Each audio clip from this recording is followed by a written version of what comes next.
Hey everyone, hope you're all doing well. Today we're going to talk a little bit about Cheaters. as I'm sure most of you are aware by this point, there has been quite an uprising in cheaters over the last 2 weeks since the most recent update in Dead by Daylight. These hackers primarily target content creators. They specifically go after the ones that have a bit of a larger audience because they try to take their games hostage so that they have to disconnect and get irritated and stuff like that. And they just want that to happen in front of a lot of people. It just gives them some kind of gratification. It makes them feel good.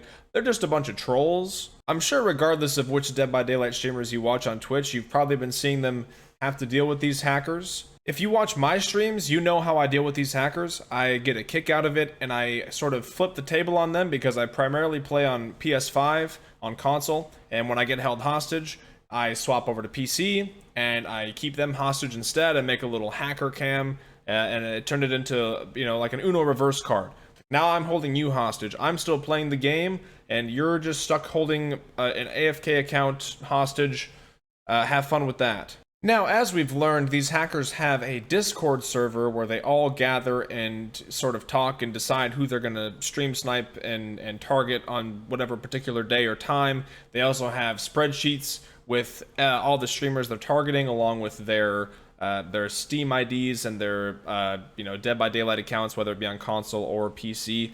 And there's a content creator by the name of Choy who actually interviewed one of these hackers, and it's very interesting, and you can get more sort of an in-depth look at how that goes down from a hacker's perspective. I definitely recommend checking that out. Now, Choy is the one who shared this image that you've seen in the thumbnail, where it shows that I am apparently the only content creator that has 3 slots on the Stream Sniper list. Now, what this means is they have 3 different accounts associated to my name that they're ready to stream snipe at any point while I'm streaming. The funny part is they say I have a second PC account, but I don't. I only have one PC account and one console account.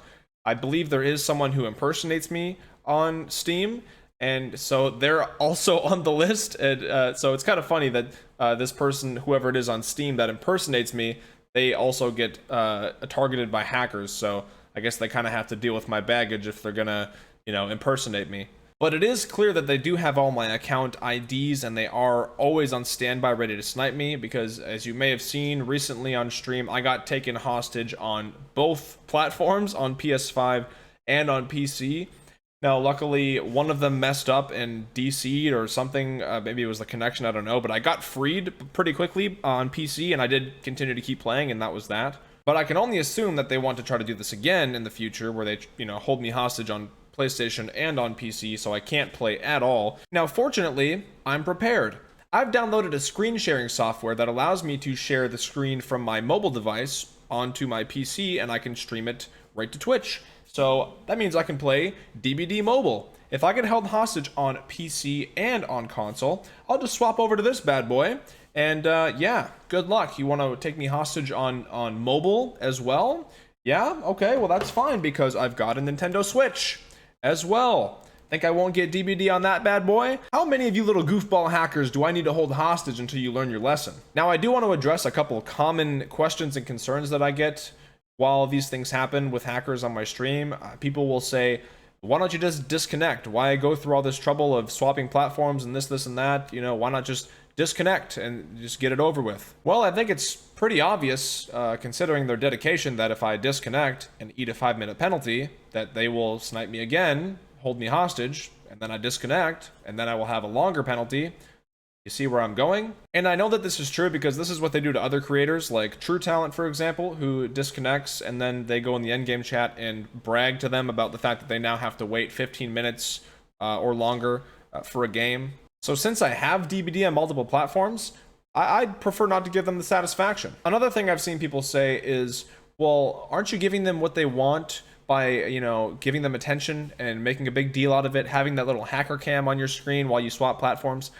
And honestly, I don't give a shit. If they're gonna come in and try to ruin my stream, which is my job and source of income, I'm going to make the most out of it that I can, and make content out of it, make it funny and interactive for my audience.